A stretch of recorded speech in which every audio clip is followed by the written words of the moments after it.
First of all, Trump's behind. Not by much, but he's behind.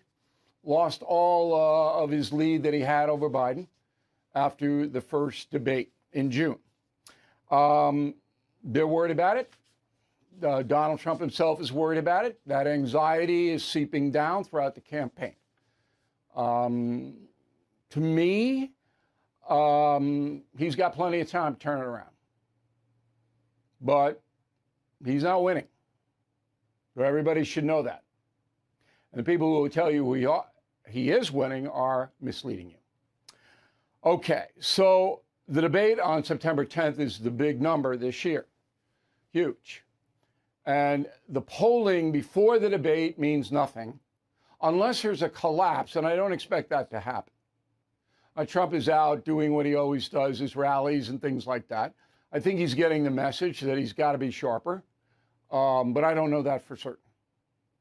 But the polling now is soft. It's not precise. It will get that way after the first debate. So September 15th, circle that date. That's the date when the polls will start to matter. Okay, and we're right on it. So the main problem with Donald Trump is his messaging. It's too muddled. It's all over the place. He's not disciplining himself the way he has to defeat Kamala Harris at this point. So on Saturdays in Wilkes-Barre, Pennsylvania, know it well, that was my first job, Channel 16 there. And he's given a rally. And all of a sudden he goes after a woman named Peggy Noonan.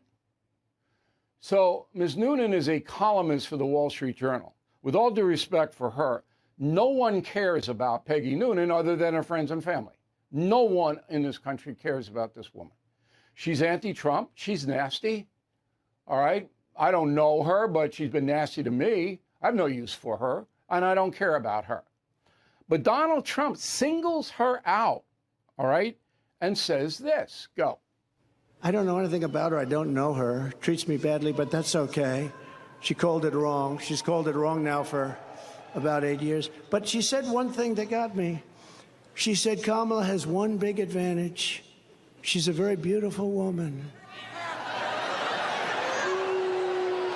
She's a beautiful woman. So I decided to go back and reread the clause. I'm not saying he's, but I say that I am much better looking than her. I think I'm much better. Much better. I'm a better looking person than Kamala. Now, he's fooling around. That's not serious. He's being sarcastic. He's putting on a show.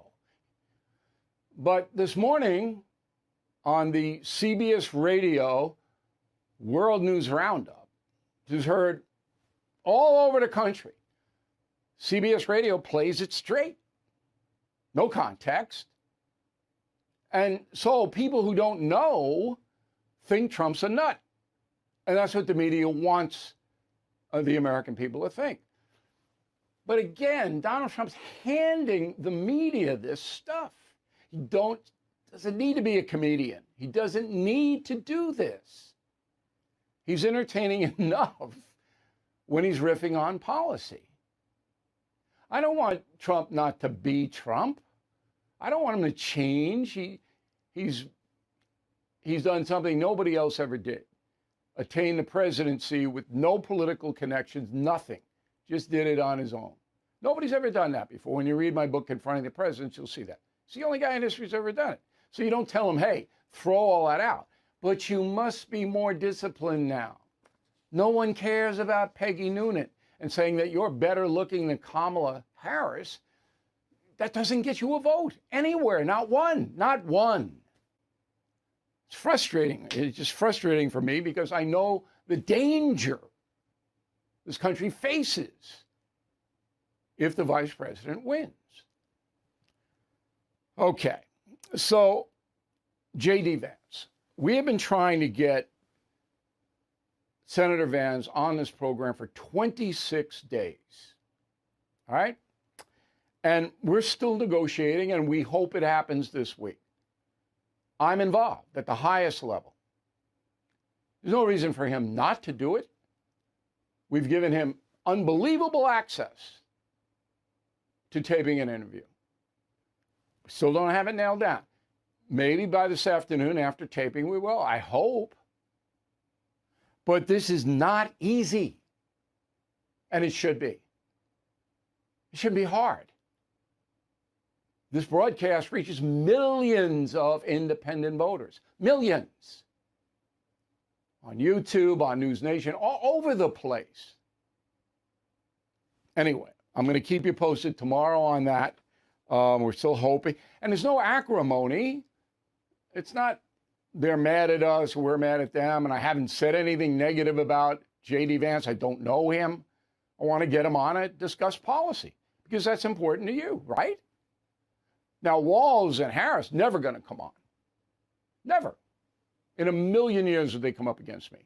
But I expected that Senator Vance would, because there's no reason for him not to. But again, this is the lack of focus that we are seeing. If it doesn't change in the Trump campaign, you're going to lose. And that's the truth, and that's the memo.